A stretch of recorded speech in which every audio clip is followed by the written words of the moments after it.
Júnior. Olá, pessoal que está chegando aqui na live da Rádio Cidade em Dia, começando mais uma das nossas lives com os candidatos a deputado estadual aqui da nossa região. Nosso convidado de hoje é o Júnior Rangel, o Júnior que já está aqui se posicionando. Bom dia, Júnior, tudo bem? Bom dia, companheiro. Consegue me ouvir perfeitamente? Sim, estamos te ouvindo e se tu quiser dar uma enquadradinha melhor aí na tua imagem, ajuda também. Mas o som está chegando bem, tá, Júnior? Bom, o Júnior que é candidato a deputado estadual dentro de uma candidatura coletiva, né? A Dani, coletivo da Juventude pelo PT, é uma as candidaturas coletivas, né? Elas já são novidade aí desde as eleições de 2018, mas nas eleições estaduais é a primeira vez que nós temos a participação das candidaturas coletivas. E, Júnior, eu queria começar exatamente, primeiro, tu te apresentando aí pro pessoal que está chegando por aqui, o Felipe, a Rosa, o Menestrel, a Lidiane, o pessoal que está acompanhando por aqui. Se te apresentar, né, dizer como é que é a tua participação na política, como é que tu chegou até esse momento aqui de estar como candidato. Bom, primeiramente eu sou natural de Canoas, Rio Grande do Sul, né? Minha mãe e meu pai eram militantes lá desde 96, 98, eu nasci em 97. Então eu nasci entre duas campanhas, nasci participando de campanhas. Em 2002 o Lula ganhou, em 2003 nós fomos morar em Brasília. Em 2004 tivemos uma passagem curta por Salvador. Aí em 2006 voltamos para o Rio Grande do Sul. Meu pai faleceu, fomos para São Paulo, onde a minha mãe tem família. Morei um pouco no interior de São Paulo, eu tinha 9 anos. Voltamos, aí Viamão, onde a minha mãe foi assessora parlamentar, e começou a minha história na política. Assim, eu lembro, eu tinha 11, 12 anos, participei, o primeiro protesto que eu participei na minha vida foi contra a prorrogação do contrato dos pedágios em Águas Claras. Eu lembro que a gente conseguiu que os carros com placa de viamão não pagassem aquele pedágio que é dentro da cidade, né? Tipo, era uma coisa ida e volta. Aí, quando eu fiz 16 anos, no dia que eu fiz 16 anos, eu fiz o meu título e me filiei no PT. Então, apesar de ter 25 anos, já faz 9 anos, mais de 9 anos que eu sou filiado no PT, sabe? Que eu participo ativamente, assim, de congressos, convenções, assembleias, cursos de formação e tal. Então, eu tenho uma baita experiência dentro do partido. Mas, assim, eu sou pobre, né? Assim, eu tenho uma vida bem difícil e tal. Eu trabalho de auxiliar de cozinha, em obra.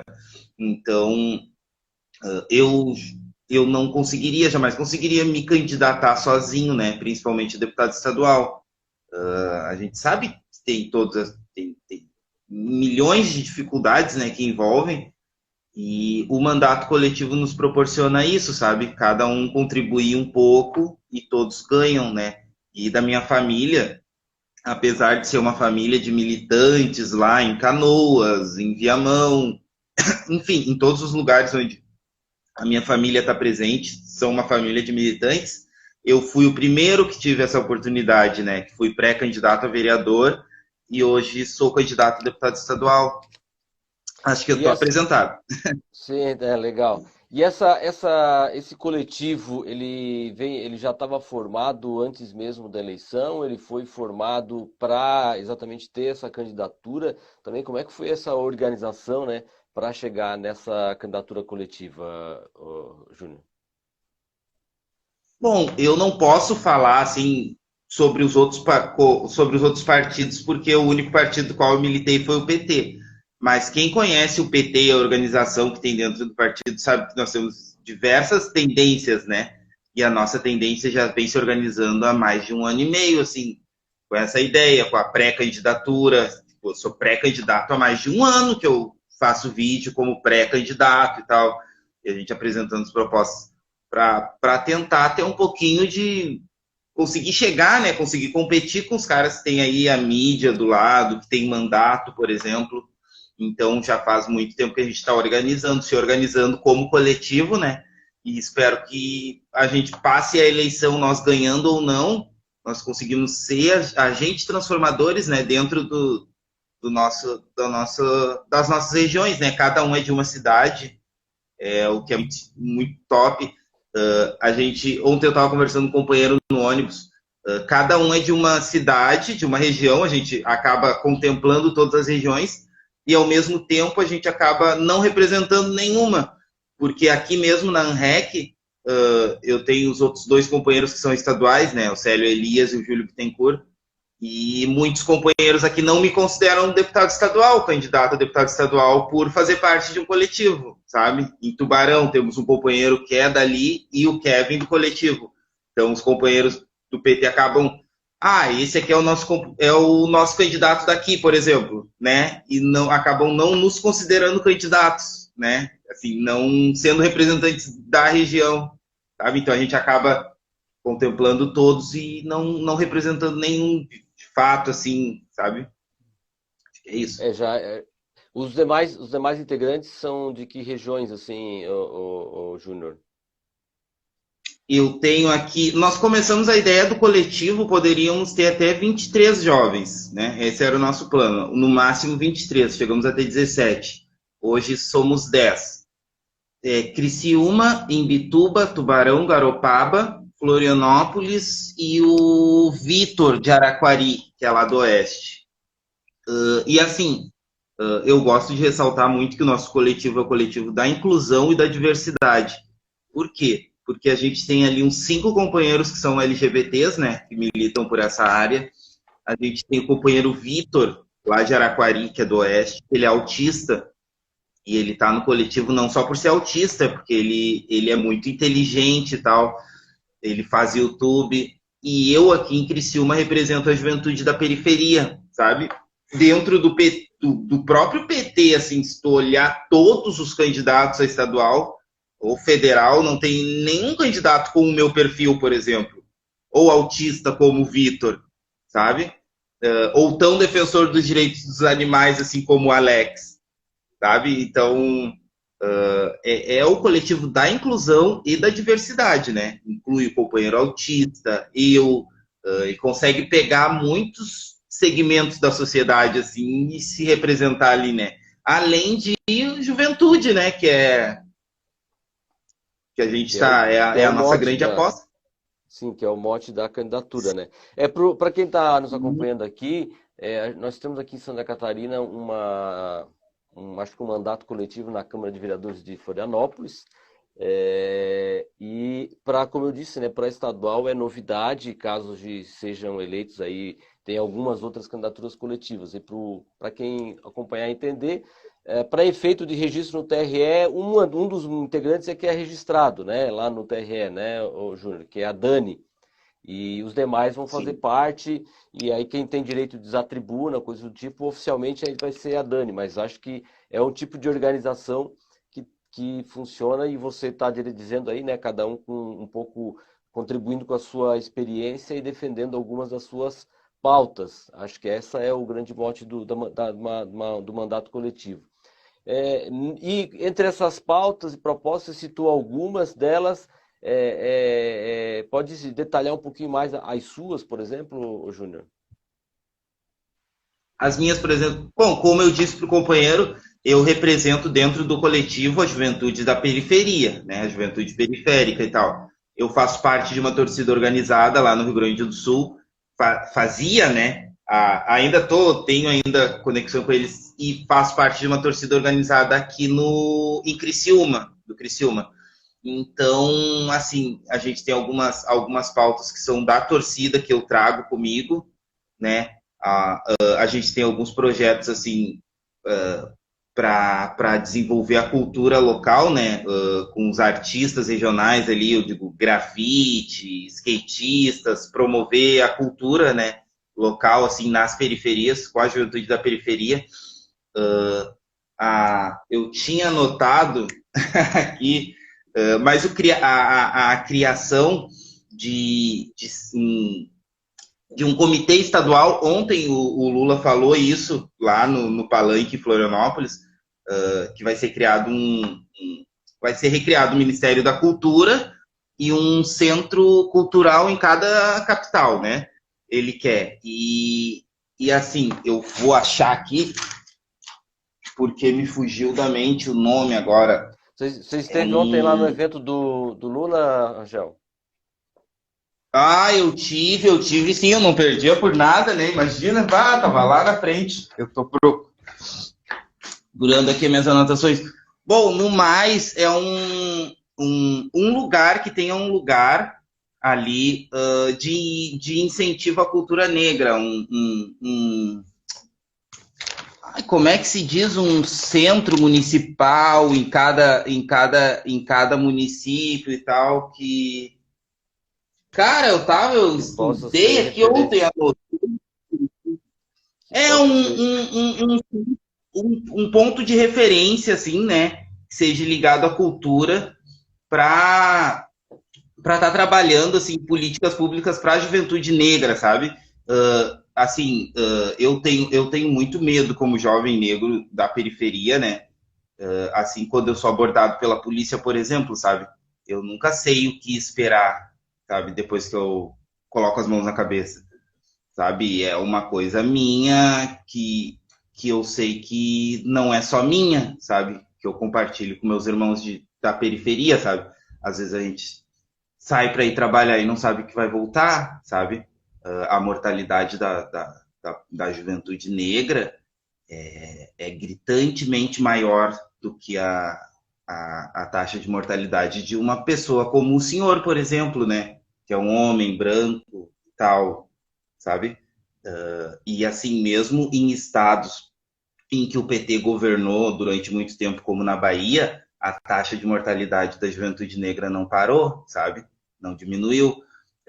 Uma coisa que eu bati numa tecla já com os dirigentes do partido, eu participo de encontros do PT do Rio Grande do Sul, diversos, e eu bati nessa tecla com os nossos deputados federais, sabe?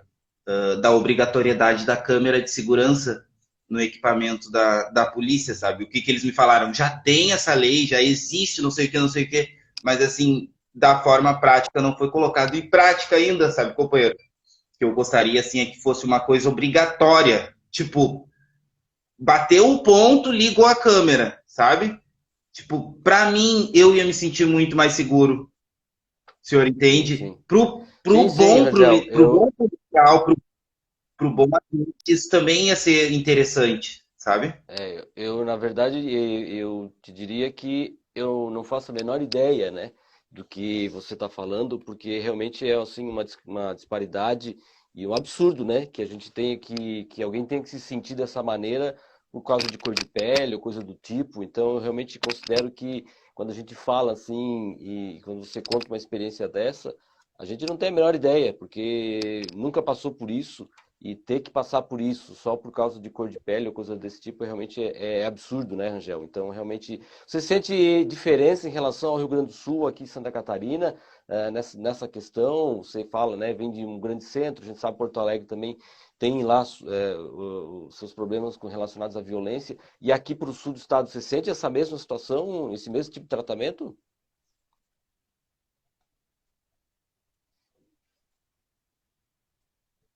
Oi, Rangel, tá me ouvindo?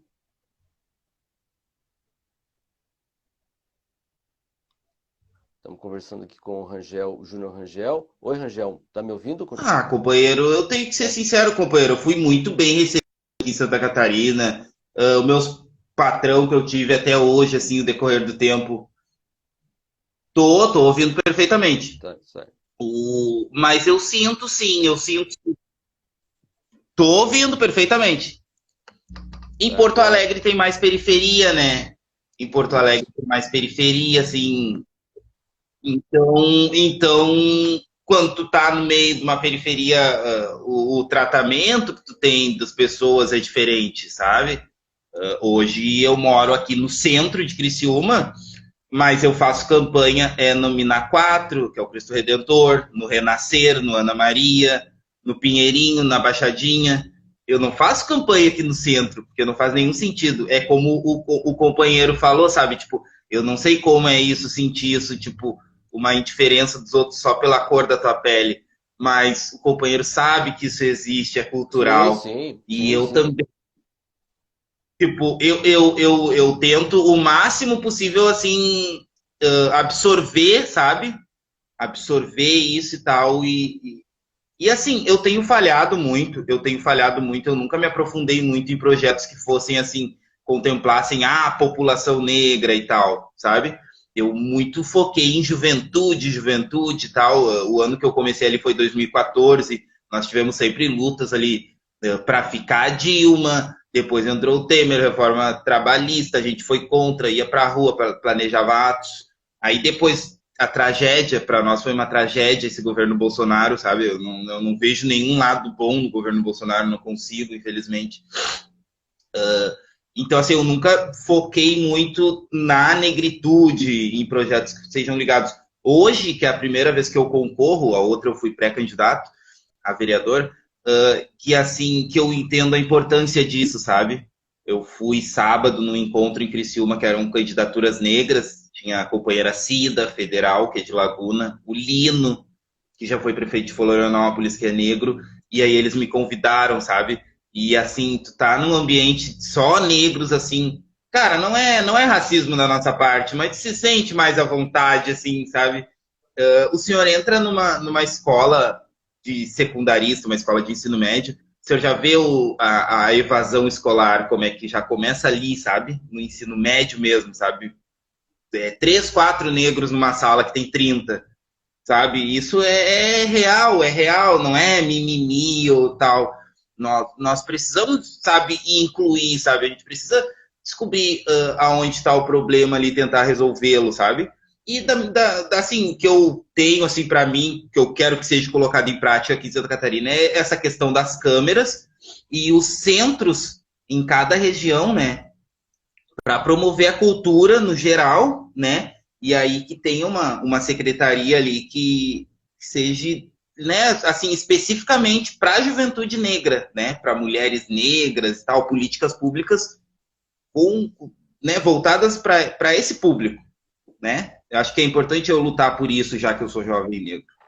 Sem dúvida nenhuma é um problema que existe, né? A gente sabe, quando eu digo para ti que eu não, a gente não faz ideia, porque não, mas a gente sabe que existe, né? E é indiscutível. Só você deu o exemplo aí, se a gente olhar sempre compara isso, a gente olha ao nosso redor, a gente vê o quanto isso é desigual, né? Apesar de na proporção de população nós sermos todos iguais e todo mundo tem seus direitos.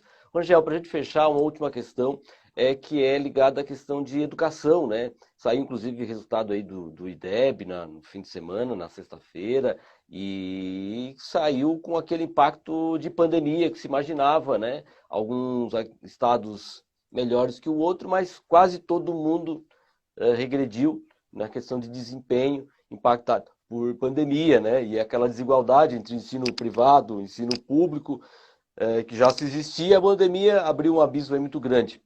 Essa pauta de educação também está presente dentro do coletivo? Como é que vocês, se forem eleitos, pensam em abordar essas questões também?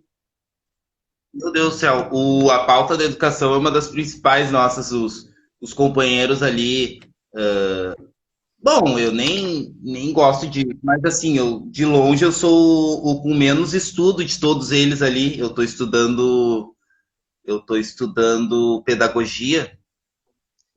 Os companheiros quase todos ali são formados. A gente tem a nossa aqui, ó, educação, ó, defender a ampliação dos recursos e bolsas do UNEDU e do artigo 170.